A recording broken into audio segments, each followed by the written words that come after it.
नमस्कार साथियों, गार्गी क्लासेस के इस ऑनलाइन प्लेटफॉर्म पर आप सभी का स्वागत है। मैं रामेश्वर वर्मा। अपने आधुनिक राजस्थान का इतिहास चल रहा था, जिसमें अपने आधुनिक राजस्थान का जो सबसे महत्वपूर्ण प्रथम टॉपिक था 1857 की क्रांति, उसको अपने पूर्ण कर लिया था। एक अच्छे तरीके से अपने उसको जो है वो पूर्ण किया था और साथ साथ अपने पीछे आने वाले जो प्रश्न हैं उन प्रश्नों के साथ साथ भी उस टॉपिक को अपने जो है वो संपन्न किया था और प्रश्नों की भी अपने चर्चा की थी।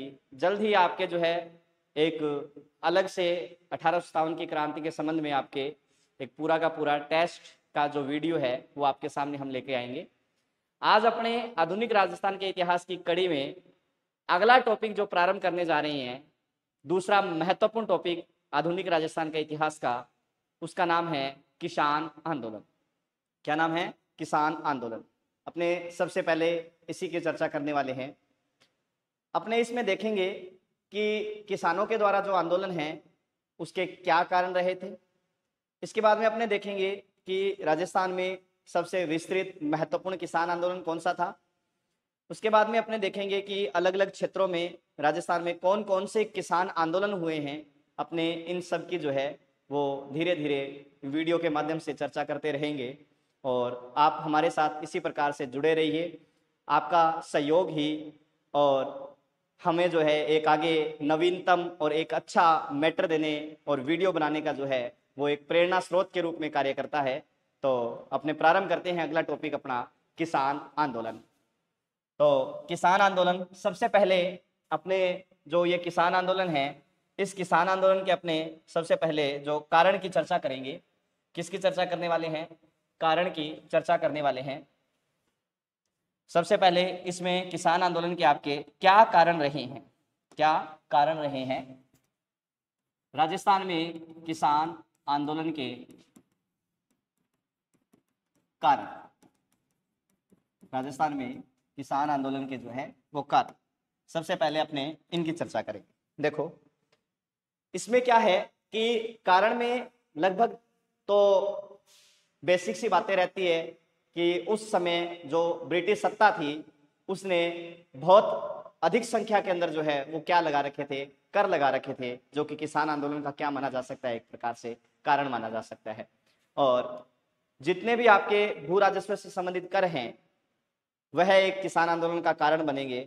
और उसके अतिरिक्त जो भी कर लिए जाते हैं, जैसे मान लो कि भू राजस्व से संबंधित कर है, उसके अतिरिक्त जिस प्रकार से आपसे जो है वो कर लिए जाते हैं उन्हें एक तरह से आप शब्द के रूप में इंगित कर सकते हो, वो है आपके लाग बाग।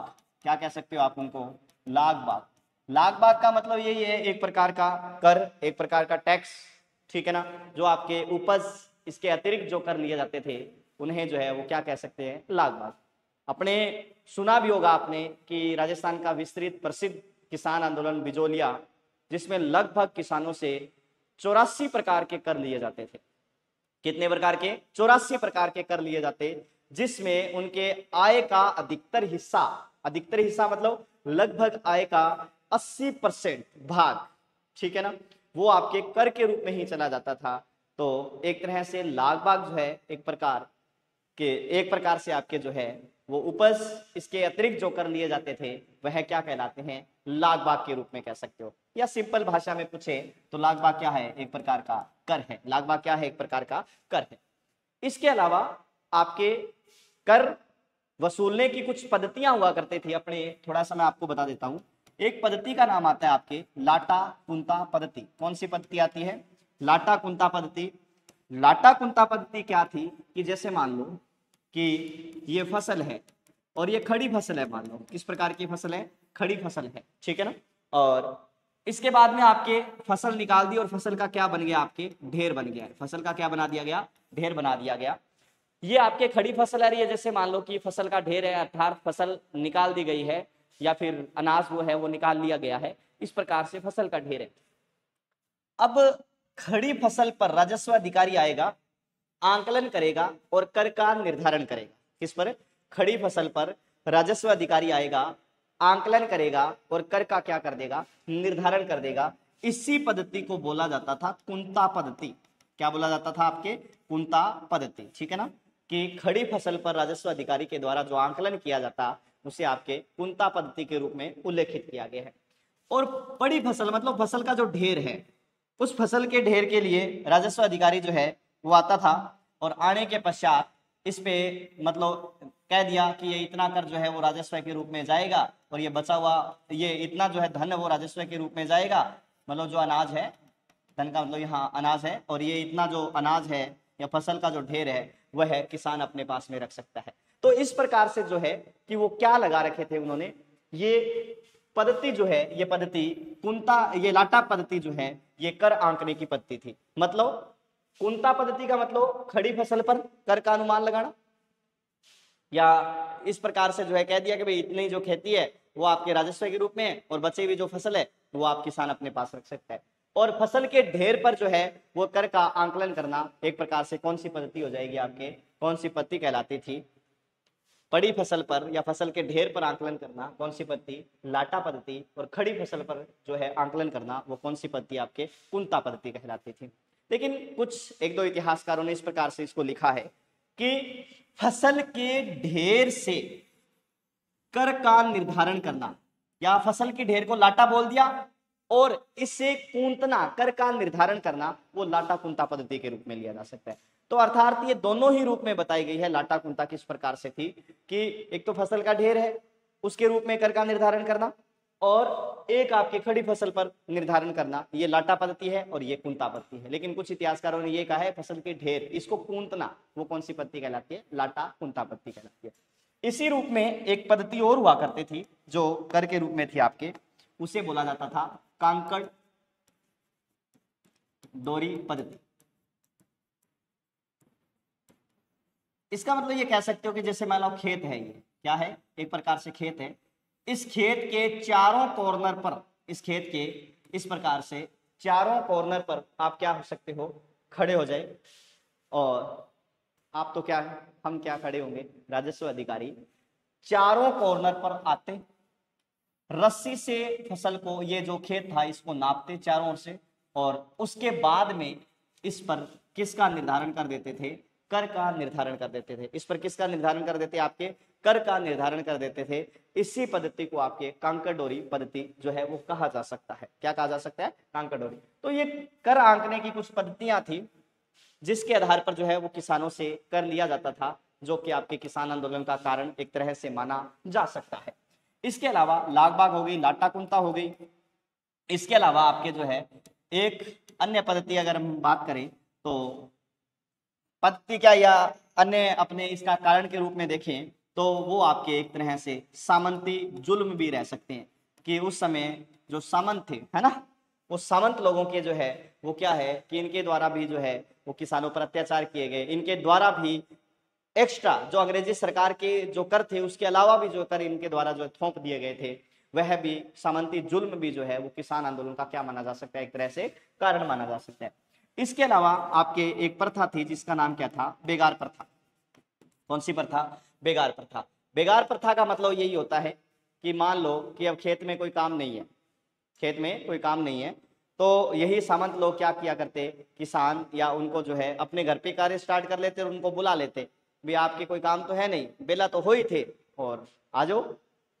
तो उसके बदले में उन्हें जो है कुछ भी पे वगैरह नहीं किया जाता था। तो एक तरह से ये जो है बेगार प्रथा जो है वह भी एक तरह से किसान आंदोलन का कारण माना जाता है। बेगार प्रथा का मतलब यही है कि कार्य के बदले कुछ भी पे न करना, ठीक है ना। वो कौन सी प्रथा है? बेगार प्रथा। कौन सी प्रथा? बेगार प्रथा। और मतलब कर तो इस प्रकार से मान लो कि इस प्रकार से कर लगा रखे थे कि जिससे किसानों की आय के स्रोत जो है वो उनसे छीन लिए गए थे। लो आय, जो किसानों की जो आय थी वो इन करों के रूप में छीन ली गई थी। किसानों की जो आय थी वो इन करों के रूप में चली जाती है। अब देखो एक सिंपल सा कर आता है जिसका नाम है चूड़ा लाग।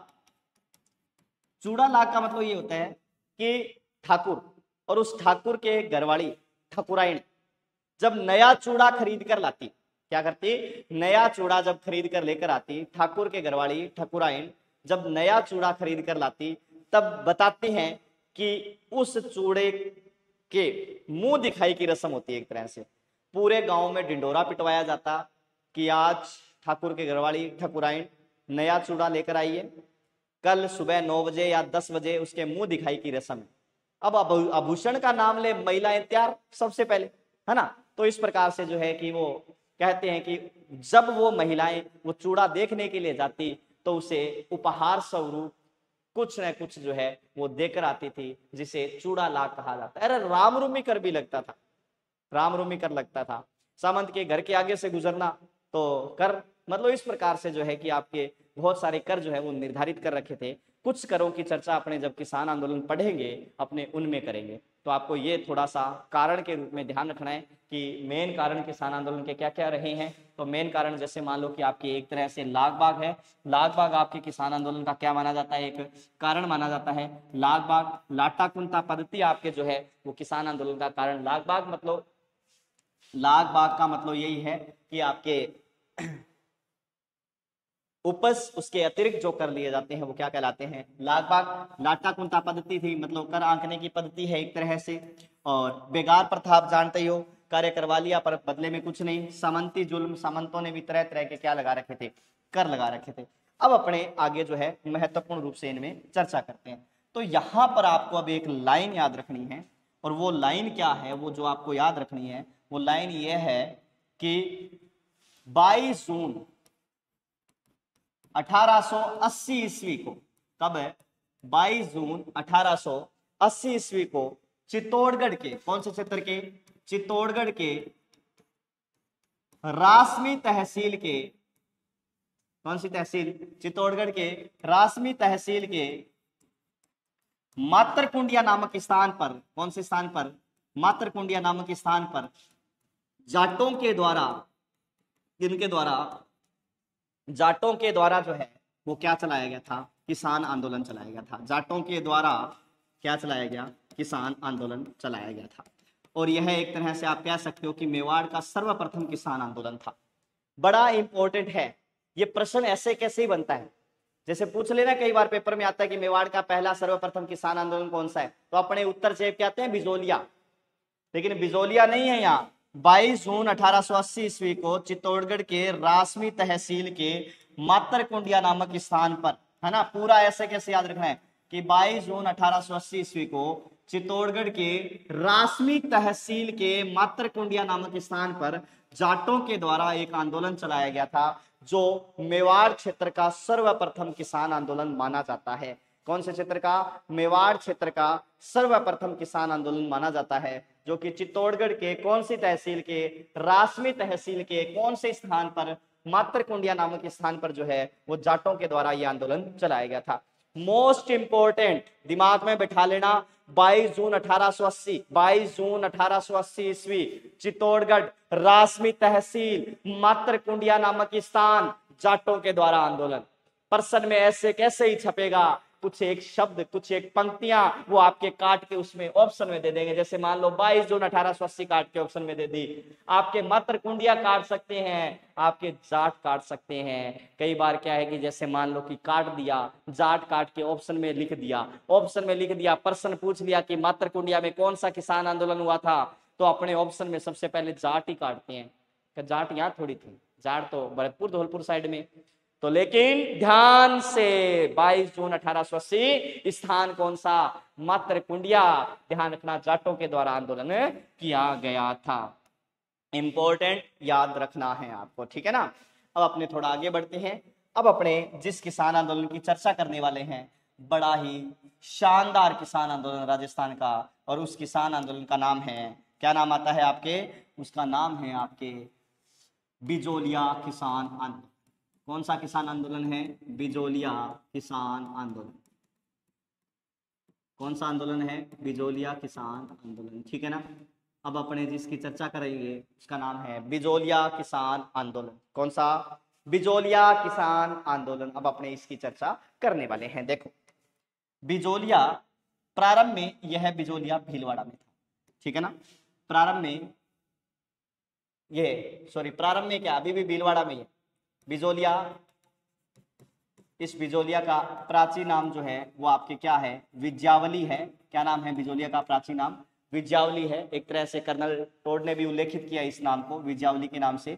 और ये जो बिजोलिया है वो एक तरह से आपके वर्तमान में किस क्षेत्र में है, या उस समय भी आपके एक क्षेत्र में था जिसका नाम क्या था, भीलवाड़ा क्षेत्र में था। कौन से क्षेत्र में था, भीलवाड़ा क्षेत्र में था।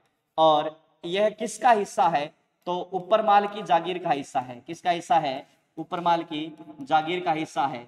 और ऊपरमाल की जागीर कौन सी है आपके, तो अगर सिंपल सी बात करें आपके राजस्थान क्षेत्र के अंदर, तो इसमें आपको ध्यान रखना है कि ये जो क्षेत्र है आपके, कौन सा क्षेत्र, ये यहाँ पर बिजोलिया भीलवाड़ा है। और यहाँ आपके जो ये भैंसरोडगढ़ क्षेत्र है, या चित्तौड़गढ़ में जो भैंसरोडगढ़ क्षेत्र है, यहाँ तक का जो भाग विस्तृत है, यही किस नाम से जाना जाता है, आपके ऊपरमाल की जागीर के नाम से जाना जाता है। और इसी ऊपरमाल की जागीर के जो संस्थापक थे, ऊपरमाल की जागीर के संस्थापक थे, जिस संस्थापक का नाम आपके किस रूप में आता है, एक व्यक्ति जिसका नाम क्या है, अशोक परमार। तो आपके सिंपल प्रश्न आ सकता है कि बिजोलिया में किस वंश ने शासन किया था, या कौन सा वंश था, कौन से वंश के लोग थे, तो परमार वंश के। कौन से, परमार वंश के। तो बिजोलिया के या ऊपरमाल की जागीर के संस्थापक कौन है, अशोक परमार है। बिजोलिया महत्वपूर्ण ठिकाना था इस ऊपरमाल की जागीर का एक तरह से, ठीक है ना। हाँ, तो अशोक परमार को यह जागीर राणा सांगा ने, किसने, राणा सांगा ने खानवा के युद्ध में, कौन से युद्ध में, खानवा के युद्ध में सहायता के बदले दी थी। किसके बदले दी थी, सहायता के बदले राणा सांगा ने अशोक परमार को यह जागीर जो है वो कौन सी, ऊपरमाल की जागीर अशोक परमार को क्या की थी, इन्होंने प्रदान की थी। किसने प्रदान की है, राणा सांगा ने। और किस सहायता के बदले प्रदान की है ये, तो ये ध्यान रखना, ये किसकी सहायता के हेतु, यह है आपके एक तरह से खानवा युद्ध के जो है सहायता के परिणाम स्वरूप ये इनको क्या की थी, जागीर प्रदान की थी, ठीक है ना। यहां जो आंदोलन चलाया गया, ये बिजोलिया महत्वपूर्ण ठिकाना है ऊपरमाल की जागीर का, ठीक है ना। यहाँ पर जो आंदोलन चलाया गया था वो एक तरह से एक जाति के द्वारा चलाया गया, जिस जाति का नाम क्या था, धाकड़ जाति के द्वारा यह आंदोलन चलाया गया था। कौन सी जाति के द्वारा, धाकड़ जाति के द्वारा यह आंदोलन चलाया गया था, ठीक है ना। भारत में सबसे लंबा चलने वाला किसान आंदोलन, भारत में सबसे लंबा चलने वाला जो है वो ये क्या है, किसान आंदोलन है। और भारत में सबसे लंबा चलने वाला किसान आंदोलन जिसका नाम आपके क्या आता है, बिजोलिया किसान आंदोलन आता है। कौन सा नाम आता है, बिजोलिया किसान आंदोलन आता है। और बिजोलिया किसान आंदोलन मतलब भारत में सबसे लंबा चलने वाला क्या है, किसान आंदोलन है। लगभग ये किसान आंदोलन मान के चलो कि 1897 से लेकर 1941 तक चला था, अर्थात कितने वर्षों तक, 44 वर्षों तक ये आंदोलन चलाया गया था। कितने वर्षों तक चलाया गया था, 44 वर्षों तक ये बिजोलिया किसान आंदोलन आपके जो है वो चलाया गया था, ठीक है ना। कितने वर्षों तक, 44 वर्षों तक। कौन सी जाति के द्वारा, ये मेन धाकड़ जाति के द्वारा, ठीक है ना। ये भारत में ये आंदोलन किसान आंदोलन का, कौन से आंदोलन का, किसान आंदोलन का जो है वो जनक कहलाता है। भारत में किसान आंदोलन का क्या कहलाता है, जनक कहलाता है। यदि भारत में किसान आंदोलन के जनक के रूप में किसी व्यक्ति का नाम पूछे, ध्यान से सुन लेना, कि भारत में किसान आंदोलन के जनक के रूप में यदि किसी व्यक्ति का नाम पूछे तो आएगा विजय सिंह पथिक। यदि कोई किसान आंदोलन का नाम पूछे कि भारत में किसान आंदोलन के जनक के रूप में किस किसान आंदोलन का नाम लिया जाता है, तो उसमें आपके उत्तर आएगा कौन से किसान आंदोलन का, बिजोलिया किसान आंदोलन का नाम लिया जाता है। किसका, बिजोलिया किसान आंदोलन का, ठीक है ना। भारत का ये सुसंगठित अहिंसक, सुसंगठित अहिंसक, ठीक है ना। भारत का सुसंगठित है, अहिंसक है, और सबसे लंबा चलने वाला, और ये कह सकते हो आप विस्तृत किसान आंदोलन है, या सबसे लंबा चलने वाला प्रथम किसान आंदोलन है, भारत का अहिंसक प्रथम किसान आंदोलन है। इस प्रकार से आप जो है वो इसको ले सकते हो, ठीक है ना। भारत का सबसे लंबा चलने वाला किसान आंदोलन के रूप में, भारत का अहिंसक किसान आंदोलन के रूप में, भारत का सुसंगठित किसान आंदोलन के रूप में जो है वो किसका नाम आता है, आपके बिजोलिया किसान आंदोलन का नाम आता है। कौन से किसान आंदोलन का, बिजोलिया किसान आंदोलन का नाम आता है। और इस किसान आंदोलन के जो प्रेरणता रहे थे, इस किसान आंदोलन के प्रेरणता, उस प्रेरणता के रूप में जिस व्यक्ति का नाम आता है उसका नाम क्या था, विजय सिंह पथिक नाम था। क्या नाम आता है, एक मिनट, सॉरी, इस आंदोलन के प्रेरणता के रूप में जिस व्यक्ति का नाम आता है वो व्यक्ति थे आपके साधु सीताराम दास। कौन थे, साधु सीताराम दास। अर्थात ये प्रेरणता भी है, इन्हीं को कहते हैं आप आरंभ करने वाले, इन्हीं को कहा जाता है प्रारंभ करने वाले, इन्हीं को कहा जाता है श्री गणेश करने वाले, इन्हीं को कहा जाता है शुभारंभ करने वाले, इन्हीं को आप कह सकते हो आगाज करने वाले, या किसी भी रूप में ले सकते हो कि बिजोलिया किसान आंदोलन के प्रारंभ करने वाले कौन थे, आरंभ करने वाले कौन थे, श्री गणेश करने वाले कौन थे, आगाज करने वाले कौन थे। तो उस रूप में जिस व्यक्ति का नाम लिया जाता है वह व्यक्ति जो है वो कौन है, तो उस व्यक्ति का नाम है साधु सीताराम दास। कौन है? साधु सीताराम दास। कौन से किसान आंदोलन? बिजोलिया किसान आंदोलन। और यह बिजोलिया किसान आंदोलन जो है, बिजोलिया किसान जो आंदोलन है, वह आंदोलन आपके कितने चरणों में चलाया गया? बिजोलिया किसान आंदोलन, तो बिजोलिया किसान आंदोलन 3 चरणों में चलाया गया। कितने चरणों में चला है? ये 3 चरणों में चला है बिजोलिया किसान आंदोलन, ठीक है ना। 3 चरण कौन कौन से? प्रथम चरण जो चला था वो आपके 1897 से लेकर 1916 तक चला था। कब तक है? 1897 से लेकर 1916 तक इसका पहला चरण है। दूसरा चरण था आपके 1916 से लेकर 1923 तक चला था। और तीसरा चरण जो चला था इस आंदोलन का वह 1923 से लेकर 1941 तक चला था। कब तक चला था? 1923 से लेकर 1941 तक चला था, ठीक है ना। पहला चरण 97 से 16, दूसरा चरण 16 से 23, तीसरा चरण 23 से 41 तक जो है आपके ये इसके 3 चरणों के रूप में जो चला है। कौन सा किसान आंदोलन? बिजोलिया किसान आंदोलन आपके कितने चरणों में? 3 चरणों में। प्रथम चरण में इस आंदोलन का नेतृत्व किया था साधु सीताराम दास ने। किसने किया है? प्रथम चरण में इस आंदोलन का नेतृत्व साधु सीताराम दास ने किया है। दूसरे चरण में इस आंदोलन का नेतृत्व जिस व्यक्ति ने किया उसका नाम था विजय सिंह पथिक। क्या नाम आता है? विजय सिंह पथिक के रूप में इनका नाम आता है, जिन्होंने दूसरे चरण के रूप में इस आंदोलन का नेतृत्व किया था। तीसरे चरण में बहुत सारे नेता थे, जैसे सबसे पहले जिसका नाम लूं मैं, माणिक्यलाल वर्मा। कौन थे? माणिक्यलाल वर्मा, श्री राम नारायण चौधरी, जमनालाल बजाज, गांधी जी के 5वें पुत्र जमनालाल बजाज, हरिभाऊ उपाध्याय। कौन से व्यक्ति? हरिभाऊ उपाध्याय। और माणिक्यलाल वर्मा ने बाद में भी नेतृत्व किया था इसका। और यहीं पर ही महिला नेतृत्व में जिसका नाम आए उसमें महत्वपूर्ण रूप से जिनका नाम रखना है वह थी आपके नारायणी देवी वर्मा। कौन थी? नारायणी देवी वर्मा। और ये नारायणी देवी वर्मा जो है आपके महिला नेतृत्व करेगी। क्या करेगी? ये महिला नेतृत्व करेगी। कौन करेगी? नारायणी देवी वर्मा, ठीक है ना।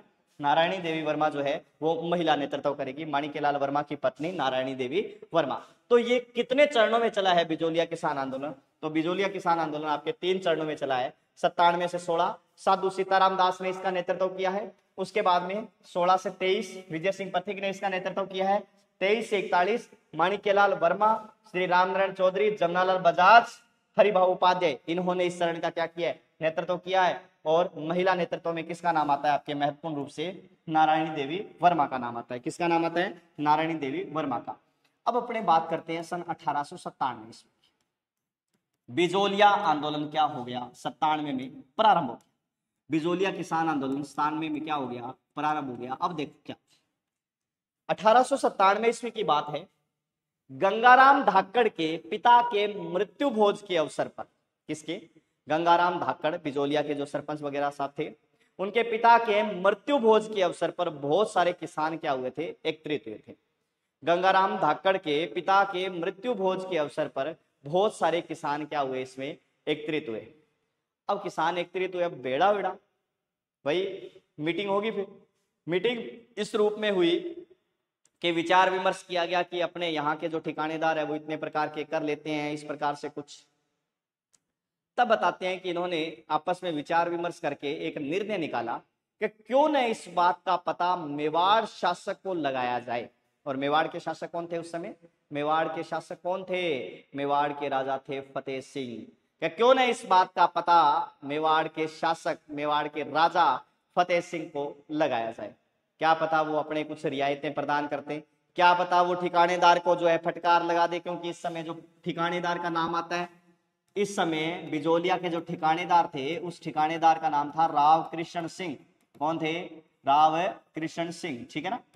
ध्यान रखना, सबसे पहले यह ठिकानेदार थे, मतलब इससे पूर्व गोविंद सिंह, ये पूछा गया अभी आपके, है ना। राव कृष्ण सिंह से पूर्व ठिकानेदार कौन है? गोविंद सिंह। गोविंद सिंह के बाद में कौन थे? राव कृष्ण सिंह। कृष्ण सिंह ठिकानेदार थे। कृष्ण सिंह के नाम बाद में राव पृथ्वी सिंह यहाँ के ठिकानेदार बनेंगे, और इसके बाद में जो है राव केसरी सिंह यहाँ के ठिकानेदार बनेंगे, और केसरी सिंह के ठिकानेदार बनने के बाद में यहाँ मुनसरमात बैठा दी जाएगी। अपने चर्चा करेंगे मुनसरमात क्या होती है। तो ये इस प्रकार से कुछ ठिकानेदारों को आपको ध्यान रखना है। कौन से? किसान आंदोलन के दौरान, बिजोलिया किसान आंदोलन के दौरान। तो उन्होंने कुछ विचार विमर्श किया, कहा कि क्यों न इस बात का पता, कृष्ण सिंह अपने से इतने प्रकार के टैक्स ले रहा है, क्यों न इस बात का पता मेवाड़ के शासक फतेह सिंह को लगाया जाए। तो किसानों ने अपने में से ही 2 व्यक्ति चुने, जिनमें सबसे पहले नाम आता है नानजी पटेल, और दूसरे व्यक्ति इसके अंदर जिनका नाम आता है आपके, वो है ठाकरी जी पटेल। क्या नाम आता है? ठाकरी जी पटेल। इन 2 व्यक्तियों को चुना गया।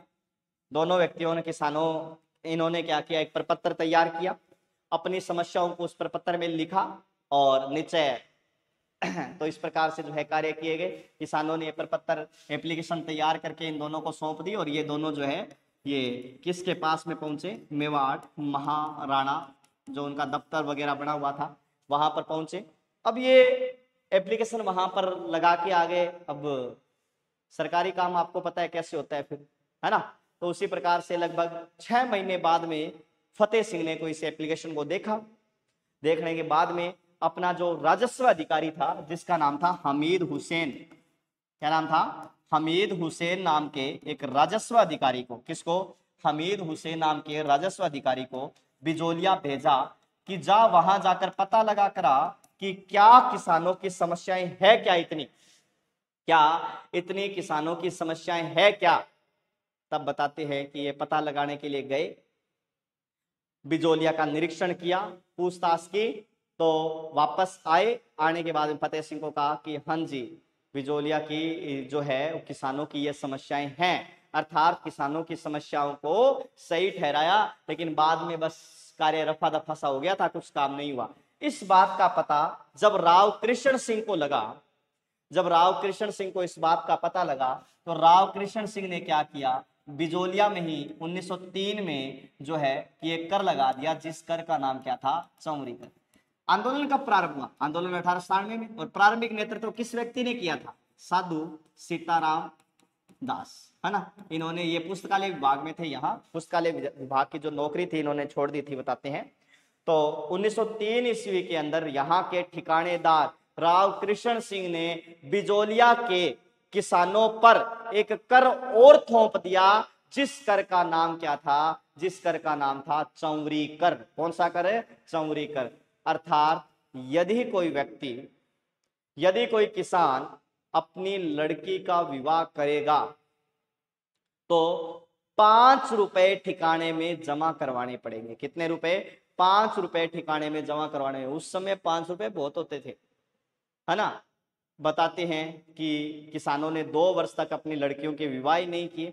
अब यहां पर उल्लेख आता है कि एक व्यक्ति है जिसका नाम है राम प्रसाद व्यास। राम प्रसाद व्यास, वैसे तो कितने रुपए थे? ये 5 रुपए थे, लेकिन राम प्रसाद व्यास के अनुसार ये 13 रुपए थे। कितने रुपए थे? 13 रुपए थे। राजस्थान के आधुनिक इतिहास लिखने वाले, जिनका नाम है राम प्रसाद व्यास के अनुसार चौरी करके 13 रुपए थे।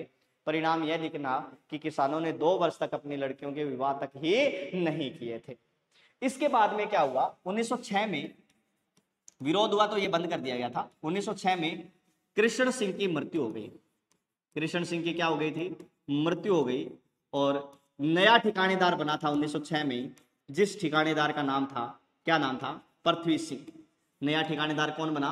पृथ्वी सिंह नया ठिकानेदार बना था। कब बना? 1906 में यहाँ का नया ठिकानेदार, जिसका नाम था पृथ्वी सिंह। और पृथ्वी सिंह ने ही 1906 में किसानों पर एक नया कर थोप दिया, जिस कर का नाम था तलवार बंधाई कर। कौन सा कर है?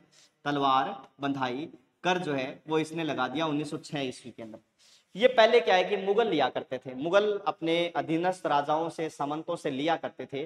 किस प्रकार से कि यदि कोई मुगल शासक सत्ता परिवर्तित करेगा तो परिवर्तित करने वाले व्यक्ति को, मतलब जो राजा बन रहा है, उसको एक उत्तराधिकारी एक तरह से कर दिया जाता था। राज्याभिषेक के अवसर पर कुछ उपहार वगैरह दिया जाता था, उसे ही उत्तराधिकारी कर कहा जाता है, उसे ही क्या कहा जाता था? तलवार बंधाई कर कहा जाता था। इसी कर को जयपुर जैसे क्षेत्र वगैरह, जयपुर है, उदयपुर में है, जो राजा लेते थे उसे नजराना कहा जाता था। ठीक है ना, मतलब बाद में ये राजपुताने में लागू हो गया था। जो राजपुताने के राजा थे वो राजा अपने सामंतों से कर लेते थे। राजपुताने के जो शासक थे वो अपने सामंतों से कर लिया करते थे, और उसी कर का नाम क्या था? उसी कर का नाम आपके है तलवार बंधाई, या जिसे राजस्थान के उदयपुर जयपुर क्षेत्र में नजराना कहा जाता था। एक तरह से यहाँ पर अपमानित कर के रूप में इसको संज्ञा दी गई है। किस करके? अपमानित कर के रूप में। हालांकि यह उत्तराधिकारी कर था। क्या था? उत्तराधिकारी कर, जिसे जोधपुर में केद खालसा भी कहा जाता था। जोधपुर में इसे क्या बोला जाता था? केद खालसा बोला जाता था इस कर को, जिसका नाम क्या है? तलवार बंधाई कर। अब ये राजा लोग लेते थे किससे? सामंतों से। लेकिन इस सामंत, जिसका नाम क्या है? पृथ्वी सिंह नाम के सामंत ने यह कर जो है अपने ठिकाने में लगा दिया कि यदि कोई ठिकानेदार सत्ता बदलेगा, यदि कोई ठिकानेदार सत्ता बदलेगा तो उस ठिकानेदार को तलवार बंधाई कर देना पड़ेगा। जिससे परिणाम स्वरूप भरसक विरोध हुआ इनका, बहुत ज्यादा संख्या में विरोध हुआ। किसानों ने जो है कि बताते हैं हल चलाने से मना कर दिया था। बाद में भी ये कर जो है वो क्या करना पड़ा था? एक तरह से वापस लेना पड़ा था। कौन सा कर है? तलवार बंधाई कर। अब क्या हुआ देखो, 1914 ईस्वी में पृथ्वी सिंह की मृत्यु हो गई। किसकी? पृथ्वी सिंह की क्या हो गई थी? मृत्यु हो गई। और 1914 में ही नया ठिकानेदार बना। क्या बना? नया ठिकानेदार बना। और इस नए ठिकानेदार का नाम था, जिसका नाम था आपके, इंपॉर्टेंट है ध्यान रखना, केसरी सिंह। क्या नाम था? केसरी सिंह। अब ये केसरी सिंह नाबालिग था। केसरी सिंह क्या था? नाबालिग था। इसीलिए ठिकाने में मुसरमात बैठा दी गई।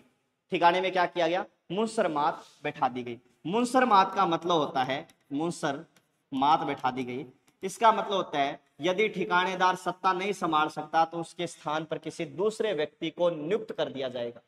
यदि ठिकानेदार क्या नहीं संभाल सकता? सत्ता नहीं संभाल सकता, तो उसके स्थान पर किसी दूसरे व्यक्ति को नियुक्त कर दिया जाता था, और उसे ही क्या बोला जाता?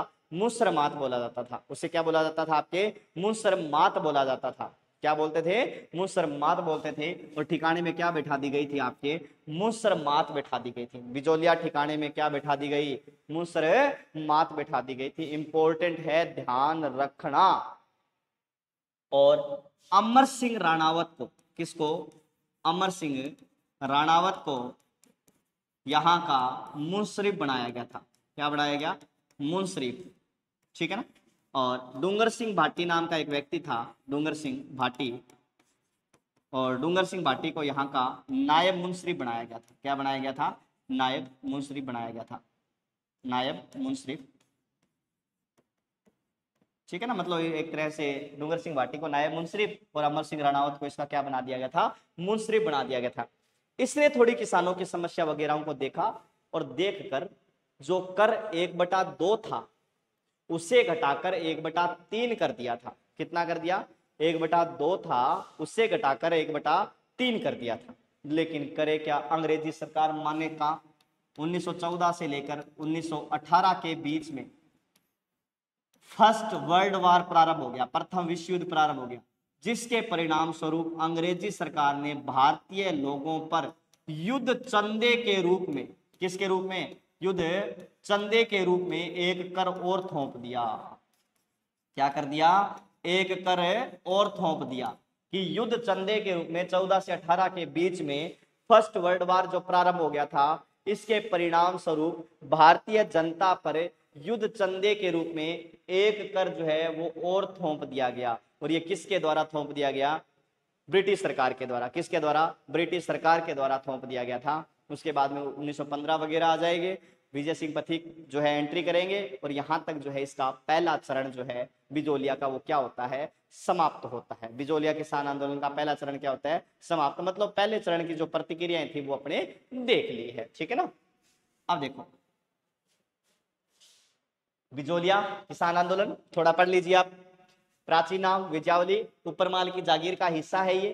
3 चरणों में प्रारंभ हुआ है। 97 से 16 नेतृत्व किसने किया? साधु सीताराम दास ने। किसने किया था? साधु सीताराम दास ने। उसके बाद में दूसरा चरण कौन सा है? 1916 से 1923 नेतृत्व किसने किया? विजय सिंह पथिक ने। किसने किया था? विजय सिंह पथिक ने। आगे 23 से 41, कब? 23 से 41। और इसमें मैंने आपको बताया था माणिक्यलाल वर्मा है, श्री रामनारायण चौधरी है, जमनालाल बजाज है, हरिभाऊ उपाध्याय है, नारायणी देवी वर्मा है। इन सब ने क्या किया था? इस तीसरे चरण का नेतृत्व किया था। तीसरे चरण का क्या किया है? नेतृत्व किया है। उसके बाद में तत्कालीन बिजोलिया ठिकानेदार कौन है? राव कृष्ण सिंह थे। कौन थे? राव कृष्ण सिंह थे। 1897 ईस्वी में यह आंदोलन क्या हो गया था? प्रारंभ हो गया था। और किसके समय में प्रारंभ हो गया था? राव कृष्ण सिंह के समय में प्रारंभ हो गया। 1903 में कौन सा कर? चौरी कर लगा दिया गया था। और किसके समय में लगा है? राव कृष्ण सिंह के समय में कौन सा कर लगा दिया गया? चौरी कर। 1906 में कृष्ण सिंह की क्या हो गई थी? मृत्यु हो गई थी। नया ठिकानेदार कौन बना था? पृथ्वी सिंह बना। नया ठिकानेदार कौन बना?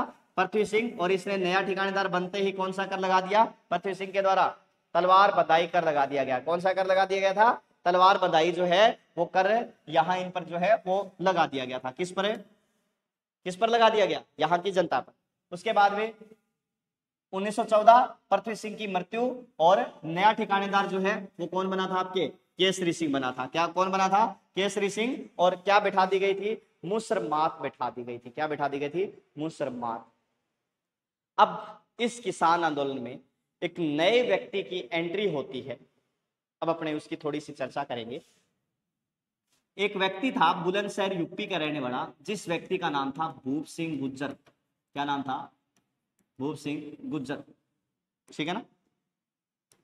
भूप सिंह गुज्जर था, एक नया व्यक्ति था बुलंदशहर यूपी के रहने वाला, जिसका नाम क्या था? भूप सिंह गुज्जर। ये लगभग 1907 ईस्वी के आसपास साचेंद्र सान्याल जैसे भारत में क्रांतिकारी प्रवृत्ति के व्यक्ति थे, साचेंद्र सान्याल है, जैसे रास बिहारी बोस है, इनके संपर्क में आए थे, है ना? साचेंद्र सान्याल है, रास बिहारी बोस के संपर्क में आया था। कौन? भूप सिंह गुज्जर आया था। और इनके संपर्क में आने के बाद में ये भी एक तरह से क्रांतिकारी प्रवृत्तियों को अंजाम देने लग गया था। तब बताते हैं कि इन्होंने, साचेंद्र सान्याल वगैरह ने, इन्होंने मिलकर भूप सिंह प्लस एक व्यक्ति है जिसका नाम है गोपाल सिंह खरवा। कौन थे? गोपाल सिंह खरवा। इन दो व्यक्तियों को, भूप सिंह और गोपाल सिंह खरवा, इन दो व्यक्तियों को क्या किया गया? इन दो व्यक्तियों को अजमेर में बॉम्ब ब्लास्ट का काम दे दिया गया। कहां पर है? अजमेर में जो है वो क्या, कौन सा? बॉम्ब ब्लास्ट का क्या कर दिया गया? काम दे दिया गया था। ठीक है ना? भूप सिंह गुज्जर और गोपाल सिंह खरवा दोनों को अजमेर में बॉम्ब ब्लास्ट का कार्य दे दिया गया था। क्या कर दिया गया था? बॉम्ब ब्लास्ट का काम जो है वो इनको दे दिया गया था। बॉम्ब ब्लास्ट करना था अजमेर में। तब बताते हैं कि ये दोनों अजमेर में जैसे ही बॉम्ब ब्लास्ट करने के लिए गए तो वहां पर इनको जो है वो पकड़ लिया गया। दोनों को ही क्या कर दिया गया? पकड़ लिया गया। किस किस को पकड़ लिया? भूप सिंह और गोपाल सिंह दोनों को ही पकड़ लिया। और पकड़ कर दोनों को ही कौन से जेल में? टोडगढ़ जेल में डाल दिया गया था। कौन सी जेल में डाल दिया गया? टोडगढ़ जेल में डाल दिया गया, जो उस समय अजमेर में पड़ती थी। वर्तमान में शायद ब्यावर में आ गई है टोडगढ़। ठीक है ना? तो ये जो टोडगढ़ जेल है, दोनों को वहां पकड़ के वहां डाल दिया गया। अब दोनों ने वहां से फरार होने का प्लान बनाया। दोनों वहां से फरार हो गए जेल से। और जेल से फरार होने के बाद में गोपाल सिंह खरवा तो अपने गांव खरवा चले गए थे। आगे पुलिस तैयारी खड़ी थी, वापस पकड़ लाई गोपाल सिंह को। तो लेकिन भूप सिंह जी नाथद्वारा वगैरह होते हुए चित्तौड़गढ़ के एक गांव है, जिस गांव का नाम आता है आपके ओछड़ी गांव। कौन सा गांव है? चित्तौड़गढ़ में एक गांव पड़ता है जिस गांव का नाम है आपके ओछड़ी गांव। तो भूप सिंह जी आपके ओछड़ी गांव में चले गए और वहां पर ये क्या करने कि अपना नाम बदल देते हैं, भूप सिंह से विजय सिंह रख लेते हैं। अपना नाम क्या रख लेते हैं? विजय सिंह। और वहां पर मतलब जीके वगैरह पढ़ाने लगे, अध्यापक बन गए। क्या बन गए? अध्यापक। ऐसे मतलब दाढ़ी दूढ़ी बढ़िया तरीके से बढ़ा ली और अपना परिचय अब अध्यापक के रूप में देने लग गए। और धीरे धीरे मतलब वहां सभाएं होने लग गई, भाषण वगैरह देने लग गए। विजय सिंह का तो काम क्या, वही अपने क्रांतिकारी प्रवृत्ति के भाषण देने और इस प्रकार के भाषण देने वहां पर लग गए। तो ये कोई सभा चल रही थी वहां पर। उसी सभा में विजय सिंह ने, उसी सभा में ध्यान रखना, विजय सिंह जो है, जो सभा चल रही थी विजय सिंह की, उसी सभा में साधु सीताराम दास भी आए हुए थे। कौन आए हुए थे? साधु सीताराम दास। सीताराम दास ने पहचान लिया कि ये बंदा और ये आवाज थोड़ी थोड़ी जानी पहचानी सी लग रही है ना? तो बाद में जब भाषण समाप्त हुआ तो सीताराम दास ने कहा भी आप थोड़े जाने पहचाने से लग रहे हो। तो इन्होंने कहा मैं आपको वैसे नहीं जानता, ऐसे कुछ करके मतलब विजय सिंह निकल गए। तब बताते हैं कि साधु सीताराम दास ने पीछे से आवाज लगाई क्या वो भूपड़ा। तब इन्होंने जो है कि एक तरह से देखा और कहा कि आप यहाँ पर पूरी कहानी वैसे बताई गई। तब कहते हैं कि आपको एक प्लेटफॉर्म की जरूरत है ढंग के, आपकी जरूरत यहाँ थोड़ी है, आपकी जरूरत तो बिजोलिया के अंदर है, बिजोलिया के लोगों को है, उनमें एक प्रेरणा के रूप में जो है वो आपकी जरूरत है, प्रेरणा स्रोत के रूप में आप कार्य करोगे वहां।